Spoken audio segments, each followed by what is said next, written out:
Tonight at 5 on DC News Now, another high school shooting, but this time in St. Louis. We're learning from police and more. We're learning more about the suspect. And student loan injunction, what happens now for the nearly 22 million people who applied for relief. And the fight continues, how health officials are working to eliminate breast and cervical cancer. And thank you for joining us for DC News Now at 5. I'm Mark Hall. A live look outside. It certainly has been a cloudy, overcast day. I don't recall seeing the sunshine at all. Hopefully, change is on the way.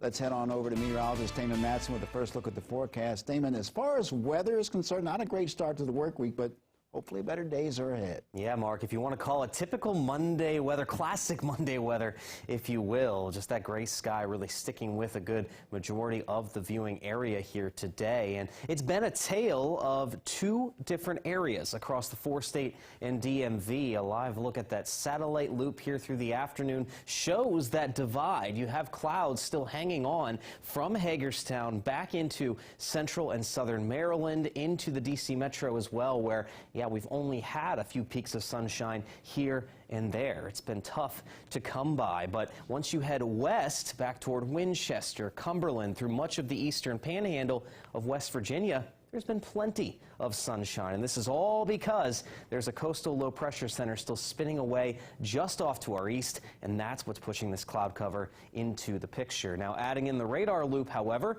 well, at the very least, we've been dry all day long, really not experiencing any additional steady rainfall. We saw plenty of that last evening into the overnight hours, maybe some light drizzle here and there once you get up toward northeastern Maryland, but that has been about the extent of any precip throughout the day today. And we'll keep that same trend going as we go throughout the rest of your evening and into the overnight hours. Still plenty of clouds, especially east of Interstate 81. Light drizzle will remain possible, but doesn't look all that likely, and you'll find some additional clearing back off across the mountains to the west. Now, the big story as we go into the overnight hours is the fact that with very calm winds and plenty of low-level moist air right near the surface, well, it's going to be the prime conditions for plenty of fog to develop as we head into your Tuesday morning. Dense in some spots, so take that into consideration and give yourself a little extra time likely for that drive tomorrow morning with the fog. But the big question, yes, when do we break away from all of this cloudiness? We'll have your full forecast coming up here in just a bit. Damon, thank you. Well, tonight, a community is grieving after another deadly shooting at a school. It happened at a performing arts high school in St. Louis this morning. Police say 3 people are dead, including a woman, a teenage girl, and the shooter, who has been described as a man about 20 years old. And at least 6 other people were hospitalized, but their conditions right now are unknown. The shooting at Central Visual and Performing Arts High School forced students to barricade doors and huddle in classroom corners and jump from windows. One student said that she was eye to eye with the shooter before his gun apparently jammed and she was able to run out. The shooter was killed after exchanging gunfire with police. Everyone who survived here is going to take home trauma. Even the officers who responded here and the firefighters and the paramedics who worked on people here are going to experience some degree of trauma. It's terrible to think about. Here is a safe place where kids go to learn, to grow, to develop, and something like this happens. It's just heartbreaking. Yeah, police have not revealed the shooter's connection to the school, if any. The shooting came on the same day a Michigan teenager pleaded guilty to terrorism, first-degree murder, in a school shooting that killed 4 students back in December 2021. Well, last week, a judge temporarily blocked debt relief for millions of Americans, drawing out a weeks-long saga over student debt and if the U.S. economy can handle widespread forgiveness. DC News Now's consumer reporter Ben Dennis has been reading into the latest court order. Ben, what can we expect in the days ahead? Hey there, Mark. It is this very lawsuit from 6 Republican-backed states that challenge President Biden's student loan forgiveness program, potentially thousands of dollars in relief for borrowers. Well, a federal judge sided with those states, but that decision to pause the program is only temporary. The states we're talking about here: Nebraska, Missouri, Arkansas, Iowa, Kansas, and South Carolina. They all argued President Biden doesn't have unilateral authority for mass debt cancellation. A judge agreed to pause the debt relief program until they make a final call. President Biden had said borrowers making less than $125,000 a year could see up to $10,000 of debt erased, $20K for people who received Pell Grants. And although the millions of Americans who have already applied for relief won't have to reapply despite the current pause, this message on the application website you see here says the feds will keep reviewing those applications and will, quote, quickly process discharges when able to do so. Still, the issue continues to bring out voices from people on both sides of the argument, as you've heard right here on DC News Now. I don't know if there's going to be any consequences. I don't know if that might raise taxes, might raise something else. It's hard for me to plan for a future when I don't know how much debt I'll be in and for how long. I can't escape it. I feel like it's just going to be with me until I die. And the same federal judge who paused the program also gave a timeline for a possible appeal. Responses due no later than Tuesday evening. Now, the U.S. Department of Education, of course, is still encouraging people to apply for relief. Any borrowers who aren't applicable can go online to studentaid.gov. In the newsroom, Ben Dennis, DC News Now. Ben, thank you. Well, happening right now, the Deputy Mayor of Education is meeting with community members as the city tries to find new ways to retain teachers in the district. And we learned that about 25% do not return to the schools that they teach in each year. DC News Now's Annalisa Gale has the latest on some of the ideas already being circulated to keep them. I was a teacher in Ward 8 for many years. They just don't feel like they get the support they need. Washington Teachers Union President Jacqueline Lyons says DCPS isn't keeping enough teachers in their classrooms. We did our own research and by heart research, and we found that of the 629 teachers that we surveyed, 69% of them have said that they've considered leaving. My understanding currently is that about 3/4 of our teachers return each year to the schools that they've worked in the past, which is about average with the rest of the country, maybe a little bit below the average. This week, city council members, community members, and the Deputy Mayor of Education, Paul Kine, will explore some of the issues teachers are facing, which is leading to their decision to leave schools. Teachers have been asking for more time to plan, especially because of what we've been through over the last 3 years. We need more time to prepare for our students. We also feel like because of the competition out there in other professions that we have to keep up with benefits. It's critical that we continue to focus on teacher wellness. The pandemic has had a very difficult set of challenges.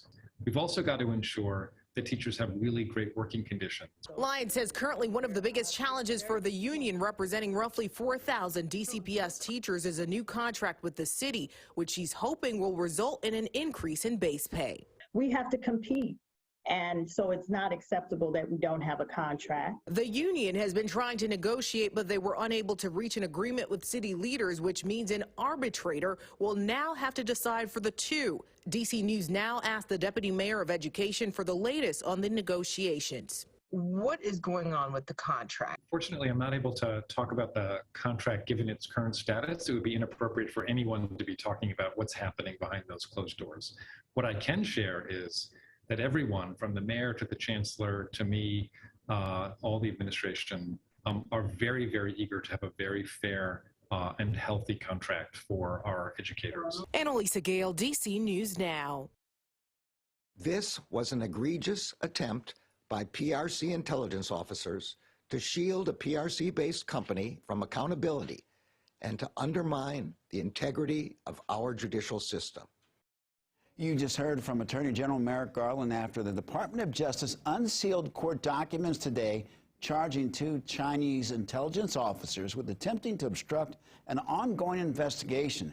And there were just 2 of a total of 13 people charged today in 3 separate cases against Chinese nationals. DC News Now anchor Chris Flanagan joins us now with more details. And Chris, according to the DOJ, the 2 men were looking for information about an investigation into a Chinese tech company, Highway. Yeah, Mark, getting this right, the Department of Justice says they tried to recruit a DOJ employee to steal classified information about that investigation, even at one point bribing the employee with $61,000. Highway was charged in 2019 with bank fraud for allegedly misleading about its business practices in Iran. The company was charged again in 2020 with plotting to steal trade secrets. The feds also announcing charges against 4 other Chinese nationals. They're accused of setting up a fake think tank to try and recruit Americans, including university professors, and also trying to stop protests here in the U.S. the Chinese government saw as embarrassing. Each of these cases lays bare the Chinese government's flagrant violation of international laws as they work to project their authoritarian view around the world, including within our own borders. So all told, 13 people have been charged, 10 of whom are either Chinese intelligence or government agents. And the DOJ has issued arrest warrants for those 2 Chinese spies. Still unclear if they'll ever be arrested. Live in the studio, I'm Chris Flanagan, DC News Now. Chris, thank you. Former Treasury Chief Rishi Sunak is set to become Britain's next prime minister. After winning the Conservative leadership race, he now faces the huge task of stabilizing the party and the country at a time of economic and political turbulence. And he will be Britain's first leader of color and the nation's 3rd leader just this year. Sunak will take over as prime minister from Liz Truss. She quit last week after 45 days in office. His only rival conceded and withdrew after failing to reach the nomination threshold of 100 conservative lawmakers needed to stay in the race. Well, the White House has announced new efforts to help eliminate breast and cervical cancer in the U.S., along with the American Cancer Society and Mary J. Blige, a preventative cancer screening advocate. First Lady Jill Biden hosted 2 roundtables. Now, these roundtables were part of the administration's Cancer Moonshot, which aims to cut cancer deaths in half in the next 25 years. Dr. Jill Biden is pledging to make sure that everyone has access to the same preventative measures.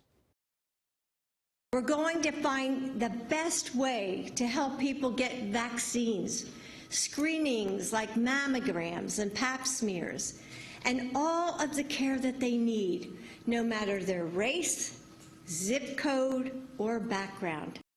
Breast cancer is the leading cancer for women and is the #1 cause of death among Black and Latino women. More than 14,000 women will be diagnosed with cervical cancer this year, resulting in more than 4,000 deaths.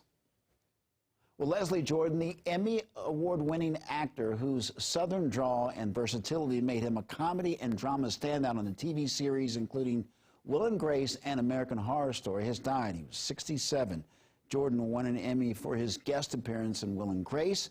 He earned an unexpected new following in 2021 when he spent the time during the pandemic locked down with his family in his hometown. He posted daily videos of himself on Instagram and TikTok.